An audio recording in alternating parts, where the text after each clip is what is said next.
So let's talk about sellers' responsibilities when selling a property. Obviously you go through your viewings, you negotiate with the buyer, or then the offer gets negotiated for you, and you sign an offer to purchase.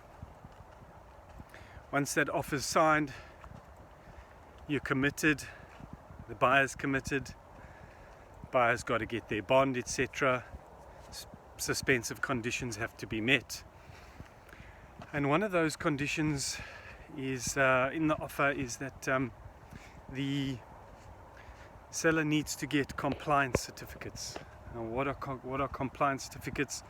That's electrical compliance, gas compliance, and then if you're in the coastal areas, that's entomology and plumbing, otherwise known as Beatles certificates. So those have to be done during the transfer process, and can be fairly quick. You know, you call the people in.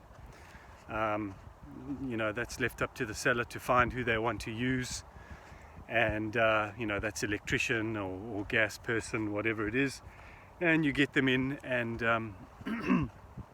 and then they'll quote you on any work that needs to be done, and then you get them back and you pay, and they issue the compliance certificates.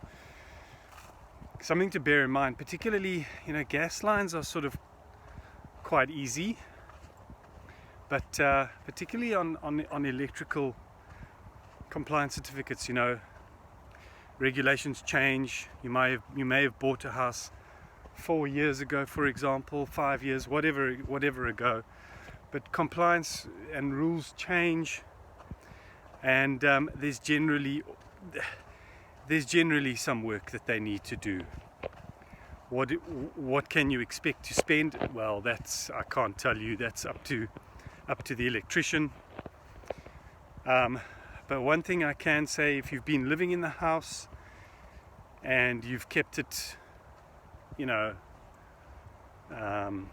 you've looked after it, that your electrical compliance shouldn't be too much. But if you've had tenants or you haven't been living in the house, and you know, I've got an example of a house that hasn't been lived in for 9 years.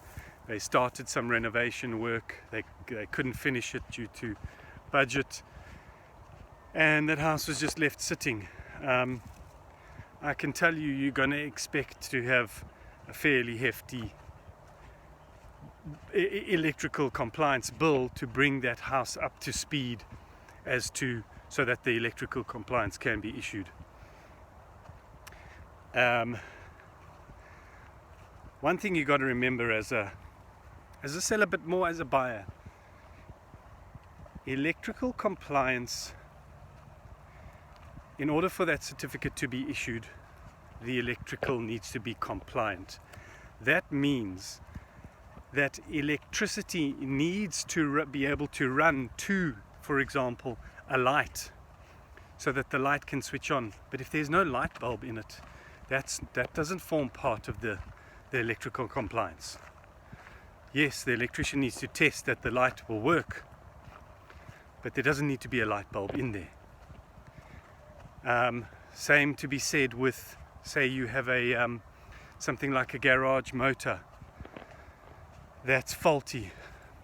The electrical compliance only needs to be compliant to check that there's power to be able to supply that garage motor. But if the garage motor itself is faulty, that doesn't form part of electrical compliance. That's a cost that you would have to take on as a buyer to fix that garage motor itself. Once electrical compliance is issued, you hand that over to transfer attorneys, and they can continue on with the transfer. It's a requirement as part of the transfer that an electrical compliance certificate is issued, so a transfer can't happen without that being issued. So, you know, as a seller, if you try and delay that, it just delays your transfer even further. So expect that there's some money that you would have to spend on your electrical compliance. You know, a general call-out fee for an electrician, and I think it's similar for gas and Beetle, etc. Generally work on a rule of thumb of R1,000. That's the call-out to check it. But if there is work that needs to be done to make it compliant, then that can be, you know, they'll quote you on that. All right, you know, a little bit of property knowledge. Leadhome.co.za. I'm an agent in the southern suburbs, Denendal, Takai, Kirstenhof, Bergfleet. Go on to leadhome.co.za, book your valuation with me, book your appointment online to view your property. Very easy peasy. And then just having a little walk in the forest here. Lacquer day. That sun's quite bright. You can see the clouds, or minimum clouds, but high up in the sky. Nice warm day today, and we've got a little bit of a cold front coming over the next day and a half.